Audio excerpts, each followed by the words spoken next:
Eh bien, bonsoir à tous et merci à nouveau pour votre présence et votre fidélité sur cette septième conférence en français de l'année et sur la 12e en rajoutant les quelques-unes en espagnol que j'ai eu l'opportunité de faire donc, pour échanger soit sur mon voyage, soit sur les compétences acquises pendant ce voyage. Donc, merci pour ceux qui sont souvent fidèles puisque je retrouve des noms et ça fait super plaisir et ça me permet de progresser puisque j'ai vos feedbacks au fur et à mesure. Donc, ce soir, le thème, c'est le voyage. Le voyage dans le sens où, en 2019, à la sortie de mes études, je me posais la question, je ne sais pas exactement ce que je veux faire. Par contre, j'avais une idée assez précise de qui je voulais devenir. Et pour devenir cette personne-là, il fallait que je développe certaines compétences. Ou plutôt, j'avais envie de développer certaines compétences que je n'avais pas forcément retrouvées dans mon diplôme. Donc, le diplôme a été comme un parachute un petit peu pour moi. C'était mon assurance, mais j'avais envie d'aller plus loin. Et c'est pourquoi je me suis lancé dans un voyage un petit peu fou de 9 mois à la rencontre d'entrepreneurs pour développer des compétences qui me paraissaient le plus utiles à ce moment-là.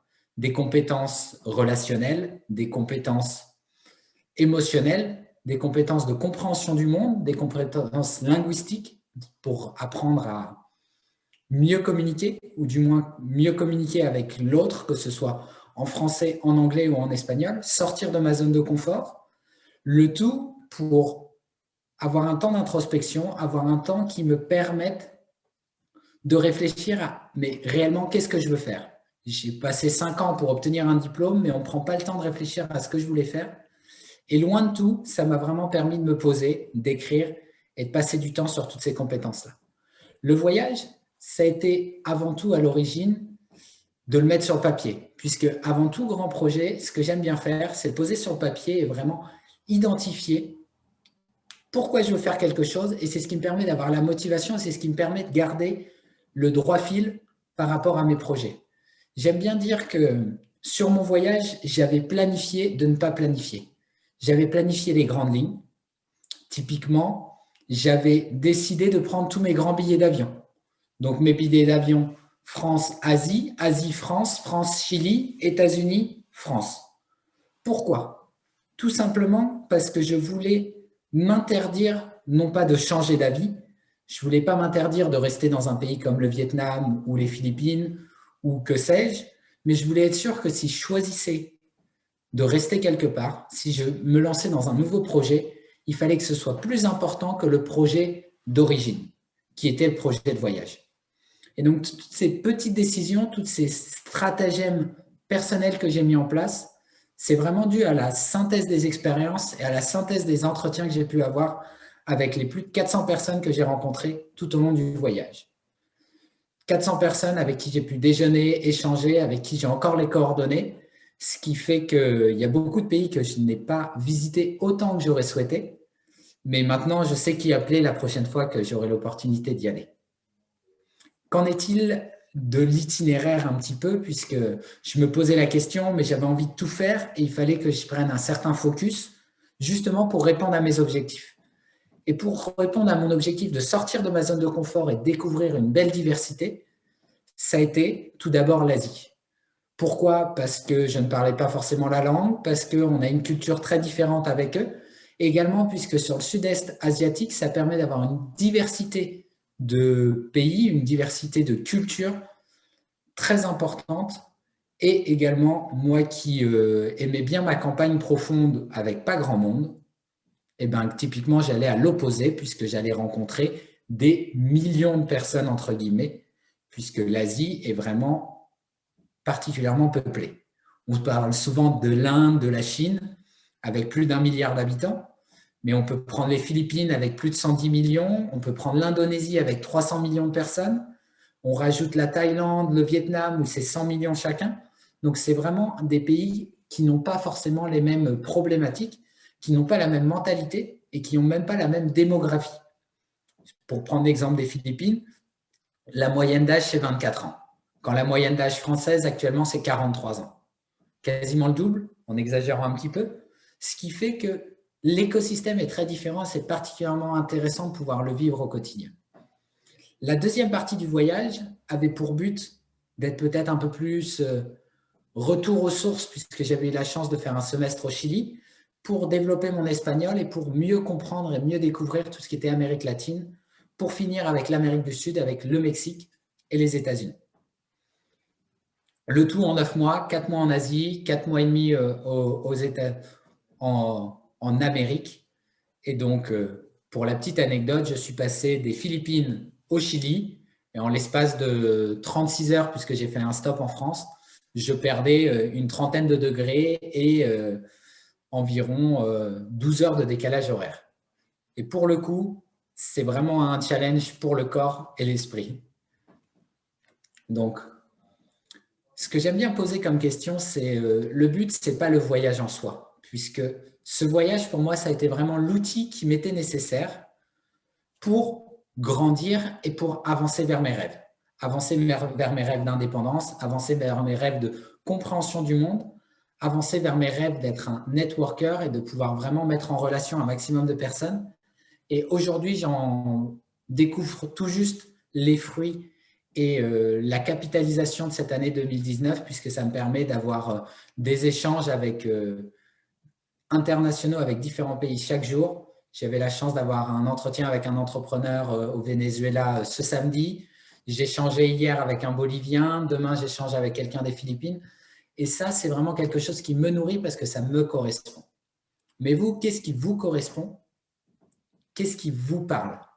Et dans ce qui vous parle, qu'est-ce que vous pourriez faire pour aller dans cette direction-là? Qu'est-ce que vous pourriez faire pour mettre en place des outils, des habitudes, un voyage ou bien une routine qui permettent d'avancer dans cette direction-là? Même si vous ne savez pas exactement ce que vous voulez, au moins quel type de compétences vous voulez développer. Et ces compétences-là vous permettront d'accomplir vos plus grands projets et vos rêves sur le long terme. Donc, comme je vous le disais, ça a été un focus de compétences et un choix de priorisation. Puisque quand on voyage 9 mois, il faut faire des choix et on ne choisit pas de faire du tourisme pendant 9 mois. En tout cas, ça n'a pas été mon cas. Surtout que le tourisme, même s'il coûte beaucoup moins cher à l'international, coûte beaucoup trop cher quand on pense que 5 $ par jour sur 280 jours, c'est déjà 1 500 € qui partent supplémentaires. Et c'est pourquoi que la priorité pour moi, ça a été vraiment les rencontres. Et j'aime bien cette petite photo parce que c'est vraiment l'anecdote de moi qui arrive tout juste à Singapour, qui ai dormi à peine quelques heures et qui rencontrait une entrepreneuse de Singapour qui travaillait sur le bonheur. Et c'était assez intéressant de voir que c'était possible de développer son entreprise sur le bonheur dans un pays qui paraît aussi scientifique que Singapour, mais qui sont particulièrement pertinents sur toutes les nouvelles techniques et tous les nouveaux courants de pensée également. Également, une des compétences qui m'a paru essentielle et qui m'a fait, je pense, beaucoup de bien, c'est toute cette dimension minimaliste, de partir avec le moins de choses possible. Partir juste le plus léger, de manière à pouvoir être fluide, adaptable et surtout de ne pas être dans le stéréotype de la personne qui traîne une valise ou du sac à dos énorme que les backpackers ont tendance à promener. Et donc là, ce que vous voyez, c'est ma valise entière. Donc j'avais, je crois, tout compris 7 kilos. Choisi de laisser mon ordinateur, c'était presque le plus difficile parce que j'y étais bien accro. Et tout faire avec le téléphone et ensuite basé sur la rencontre et l'échange. Il ne faut pas oublier les éléments les plus importants, hein, donc le papier et le crayon pour toute personne qui veut travailler sur ses compétences. Et après, c'est vrai qu'un peu en genèse du voyage, j'avais oublié un peu cette slide-là, mais comment j'ai fait pour partir et comment j'ai fait pour faire demi-tour? Eh ben, j'ai fait ce que j'appelle décréter. C'est-à-dire que quand vous faites un choix, quand vous décidez quelque chose, vous pouvez utiliser votre entourage proche ou même votre entourage complet pour vous soutenir dans votre projet. Comment? Tout simplement en disant « je pars en tour du monde » ou bien « je vais faire telle chose ». Et l'humain est fait, en tout cas je suis fait, mais de mon constat, beaucoup de personnes fonctionnent un peu de la même manière, qu'on aime bien avoir raison. Et pour avoir raison, on va chercher à prouver que notre motivation à partir, que le projet qu'on avait annoncé, eh ben, on l'a fait. Typiquement, donc, quand je suis parti en mars 2019, plus de 6 mois avant, j'avais dit, en 2019, je pars au moins 6 mois à l'international, en Asie et en Amérique du Sud. Je l'avais dit à mes proches, je l'avais annoncé sur les groupes WhatsApp, je l'avais dit sur Facebook, je l'avais dit sur LinkedIn. Pourquoi? Encore une fois, ce n'est pas pour m'empêcher de changer d'avis, mais c'est être sûr que le changement d'avis, s'il y en avait un, était plus puissant que la raison qui m'avait poussé à créer ce voyage dans un premier temps. Et le fait de l'avoir écrit, le fait de m'avoir concentré, le fait d'avoir mis des deadlines, le fait d'avoir acheté les billets d'avion, ça a fait que derrière, il n'y avait plus le choix. Plus le choix pour réunir le budget, plus le choix pour planifier le voyage, plus le choix pour se dire « Ok, j'y vais pas ». Parce que trop souvent, on arrive, on est super motivé, on se dit « Ouais, j'ai une super idée et tout, demain je fais ça ». On va se coucher et le lendemain matin, on l'a oublié. Et c'est au moment où vous êtes vraiment dans cette énergie, dans cette volonté d'avancer, qu'il faut prendre des décisions et qu'il faut se donner les actions à faire qui vous permettra ensuite de ne pas faire demi-tour et continuer à avancer vers vos rêves. En tout cas, c'est ma mentalité. Je serais heureux d'échanger sur la période de questions-réponses. Il y a dans les compétences, et pour moi, ça a été la clé de mon voyage, puisque ça a été la clé de voûte sur laquelle j'ai choisi de voyager, ça a été vraiment le networking. Parce que voyager en restant avec une bande de Français et à regarder et à prendre juste les plus belles photos possibles des bâtiments, ce n'était pas mon objectif. J'avais vraiment envie de me confronter, de pouvoir échanger, comprendre leurs problématiques, comprendre quel était le mode de vie en Malaisie ou avec les différences entre les Malais musulmans et les Malais chinois, où au final, ils ne se mélangent pas. C'est même assez surprenant. On va retrouver ce qu'ils appellent les food courts, donc les endroits où ils vont manger. Il y en a qui sont spécial chinois, d'autres spécial musulmans, certains avec plein de porc et plein d'alcool, l'autre bien sûr sans. Mais c'est cette diversité qui est sympa également. Comprendre par quoi le Cambodge est passé avec les Khmers rouges, ça permet vraiment de relativiser par rapport à ce que l'on vit même en ce moment et se dire qu'on a vraiment de la chance et qu'il y a encore des pays sur lesquels il y a vraiment cette niaque d'aller de l'avant et d'évoluer. Et tout en haut, c'était beaucoup de Péruviens, mais également j'ai rencontré beaucoup de Vénézuéliens. Et rencontrer les Vénézuéliens, ça m'a fait vraiment prendre conscience qu'en Europe, en France, on côtoie parfois donc les Syriens et tous ceux qui ont dû migrer à cause de problèmes de guerre et des problèmes économiques très graves dans leur pays. Malheureusement, en France, je ne les comprends pas. Et donc, j'ai moins d'empathie pour eux, c'est moche à dire, hein, mais j'ai moins d'empathie pour eux puisque je n'arrive pas à me projeter. Alors qu'avec les Vénézuéliens, comme j'avais la chance de les comprendre, comme j'ai eu la chance de pouvoir échanger avec eux, j'ai vraiment compris ce que ça voulait dire, ce qu'ils sont en train de vivre et également cette niaque qu'ils ont d'aller de l'avant malgré une situation qu'on ne peut même pas imaginer depuis la France. Et c'est vraiment ces leçons de vie et cette cohésion d'équipe qui a fait que le voyage a été aussi pertinent pour moi.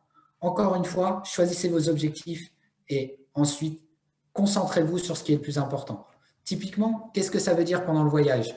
Si j'avais une option d'aller visiter un musée ou aller visiter un paysage incroyable, une randonnée ou rencontrer quelqu'un, c'était toujours la rencontre qui était privilégiée. Je n'avais pas forcément envie de prendre un budget pour partir en voyage, faire un tour en bateau ou aller à la plage. Par contre, j'étais prêt à mettre du budget sur des formations, sur des rencontres avec des entrepreneurs, sur des déjeuners. Tout ça parce que j'étais clair sur l'origine de ce que je voulais faire. Et tout ça, c'est sortir de sa zone de confort, que ce soit au travers du stop en Malaisie, ce qui était assez drôle, puisque toutes les personnes qui se sont arrêtées m'ont dit « Mais t'es totalement fou de faire du stop. Pourquoi tu fais du stop ici ?» Et en rigolant, je leur répondais à chaque fois, c'est tout simplement parce que les gentils s'arrêtent toujours en premier. Et c'est vrai que c'est un constat que j'ai fait à plusieurs moments sur le stop. Les gentils s'arrêtent en premier et plus il y a une peur, entre guillemets, pour la personne, plus les gens s'arrêtent vite en fait pour vous prendre en stop. J'ai fini à faire de la maçonnerie en Thaïlande ou encore à courir mon premier semi-marathon aux Philippines. Et c'est autant de ces expériences pour aller au-delà de qui j'étais ou plutôt de ce que je pensais être capable de faire qui m'a permis de prendre du temps aussi pour moi et réfléchir sur ce qui est important et réfléchir sur ce dont je suis capable. Puisque j'avais aucune idée de ce dont j'étais capable, j'avais aucune idée du potentiel que je pouvais avoir et malgré tout ce que j'avais écrit sur ce que je voulais retirer du voyage, À plus 3 mois dans le voyage, j'avais déjà retiré tout ce que je voulais retirer. Et ensuite, il y a eu 6 mois, c'était que du bonus, que de l'évolution personnelle et professionnelle qui m'ont fait grandir et surtout qui m'ont rendu heureux. Heureux parce que ça m'a vraiment donné du sens à ce que je voulais réaliser, ça m'a donné du sens à aller de l'avant et à poursuivre tous mes projets tels que je le fais aujourd'hui. Une compétence, et je pense que c'est la dernière sur laquelle je voudrais me concentrer ce soir, c'est vraiment cette conséquence de prendre des décisions. Prendre des décisions parce que quand on est en voyage, et d'autant plus si on voyage à plusieurs, et j'avais la chance de voyager seul, c'est « Ah, mais où est-ce que je vais manger ? Ou qu'est-ce que je fais aujourd'hui ? Ou à quel événement je vais ?» Et au final, on se rend compte de l'énergie folle que l'on perd chaque jour, que ce soit ici ou en voyage, à juste prendre une décision, à rester indécis, à ne pas passer à l'action. Et ça, c'est la peur de manquer un petit peu. Si on se dit « Oui, non, mais si j'accepte ce restaurant-là, je vais peut-être manquer un restaurant qui est meilleur. » Ou souvent, on se retrouve à être fatigué, à ne pas avoir avancé dans tout ce qu'on voulait faire, à avoir rien visité et derrière, juste à finir dans un restaurant plus cher, moins bon, à 3 km de là. C'est des exemples bêtes, mais cette capacité à prendre des décisions, ça permet de se libérer également l'esprit, puisque une fois que la décision est prise, on peut aller juste all-in pour avancer sur tous ces projets. Avec bien sûr ce temps d'introspection qui m'a permis de travailler sur les projets dont j'en parle, qui m'a permis de passer du temps pour moi et avec moi en dehors de l'univers que je connaissais, en dehors de toute influence familiale, d'une influence professionnelle ou bien d'une fatigue chronique qui serait liée à un travail, à des études. Et c'est beaucoup plus puissant. Si vous voulez vraiment faire un travail sur vous et réfléchir à ce que vous voulez faire ou bien à changer de métier, essayez de changer d'environnement, de vous mettre dans un endroit où vous allez être vraiment vierge de tout préjugé, vierge de toute connaissance qui va vous permettre d'aller de l'avant. Et donc, pour ce faire, je vous conseille vraiment d'écrire vos rêves, puisque j'ai d'abord commencé à écrire sur mon voyage avant de pouvoir y partir. J'ai d'abord écrit que je voulais faire des TEDx avant de pouvoir en réaliser. J'ai voulu faire des conférences et je suis très heureux de la faire ce soir et je pense que ce sera la dernière de l'année. Mais tout ça, ça a été d'abord le fait d'avoir une intention de le faire. Puisqu'en fait, quand vous écrivez, vous posez vraiment l'esprit sur ce qui est important pour vous. Puisque au final, l'esprit ne peut pas retenir tout ce que vous voyez dans une journée. C'est normal. L'esprit est fait de manière à pouvoir attraper les choses que vous connaissez déjà et à faire une sélection. Si je vous demande, est-ce que vous sentez vos habits à l'instant même sur votre corps? Tant que vous n'avez pas prêté attention, vous ne le sentez pas. Pourtant, c'est quelque chose de permanent. Est-ce que vous sentez que vous respirez? Non. Mais vous avez appris à vous extraire pour vous concentrer sur ce que vous connaissez. Mais donc, résultat des courses, on ne voit pas forcément les opportunités tout simplement parce qu'on n'a pas encore mis les bonnes lunettes, le bon filtre. C'est la même chose quand vous achetez une nouvelle voiture. Vous voyez cette voiture partout alors qu'avant, vous croyez que c'était un modèle unique. Tous ces éléments-là, c'est vraiment ce qui m'a fait vibrer, ce qui m'a fait avancer pour qui je suis aujourd'hui. Et j'aime bien cette petite anecdote où j'avais écrit être millionnaire et au final, avec les changements de monnaie, il faut bien préciser l'unité parce que sinon, ça ne sert pas à grand-chose. Et bien sûr, la gratitude, après on l'appelle comme on veut, mais ça c'est un article que j'avais détecté, que j'ai lu quand j'étais en Colombie. Et je pense que c'est une belle leçon de vie, une belle leçon d'humilité, un bon rappel que peu importe la situation que l'on a en Europe ou en France, on n'est pas si mal loti. Vous allez me dire, oui, mais le salaire, ça ne veut rien dire par rapport au coût de la vie. Ben, clairement, pour l'avoir expérimenté, je pense que les salaires minimums là-bas, on vit moins bien qu'avec un salaire minimum ici. Et ce n'est pas je pense, et je l'ai expérimenté dans plusieurs de ces pays. Et donc, se rappeler toute cette chance que l'on a, c'est aussi un moyen de garder la motivation et garder l'envie d'aller juste de l'avant sur tout ce que vous voulez réaliser. Parce que si vous êtes là aujourd'hui avec une connexion Internet, que vous pouvez prendre 1 heure de votre temps à écouter quelqu'un qui parle, eh bien, c'est que vous êtes déjà dans les privilégiés qui sont les 1% de la planète. Et ce n'est pas parce qu'on ne les côtoie pas forcément qu'il faut oublier qu'on a déjà cette chance-là. Ça n'empêche pas de vouloir aller plus loin, de faire plus et tout simplement être plus heureux chaque jour et avoir plus de réussite selon vos termes. Mais c'est important de se rappeler que nous avons déjà énormément de chance. Et pour tous ceux qui souhaitent voyager, tous ceux qui ont déjà voyagé, je vous conseillerais vraiment de revenir avec un but, puisque le gros danger, et je l'avais fait quand j'étais parti en troisième année, c'était de partir sans avoir aucun objectif en rentrant. Et là, pour le coup, c'est la dépression. Parce que quand vous passez des voyages en étant hyper stimulé en permanence, que vous avez juste une expérience incroyable, quand vous rentrez et que vous rentrez pour rien, pour ne rien faire sans avoir de projet, c'est vraiment compliqué. C'est compliqué émotionnellement, c'est compliqué psychologiquement, c'est compliqué même physiquement, parce que vous ne savez plus pourquoi vous êtes là. Et c'est pourquoi, à la fin de ce voyage-là, j'ai eu la chance d'être remis en selle très vite avec une aventure conjointe avec Caroline, donc ma mère et mon frère Sébastien, où on a écrit un livre sur l'histoire de mon père, sur papa, sur l'histoire d'un papa à roulettes, comme je disais quand j'étais petit, qui est devenu tétraplégique quand j'avais 9 mois de vie, qui a choisi la fin de vie en 2013. Mais le fait d'avoir ce projet entrepreneurial, d'écrire un livre, ou plutôt de le finaliser, de faire une campagne de crowdfunding et de le valoriser, ça m'a vraiment permis de tout de suite repasser dans l'action et capitaliser sur mon voyage sans laisser redescendre cette énergie, cette motivation, cette volonté d'aller de l'avant. Et c'est vraiment grâce à ce projet-là où je n'ai pas fait une dépression totale en revenant, j'en suis convaincu.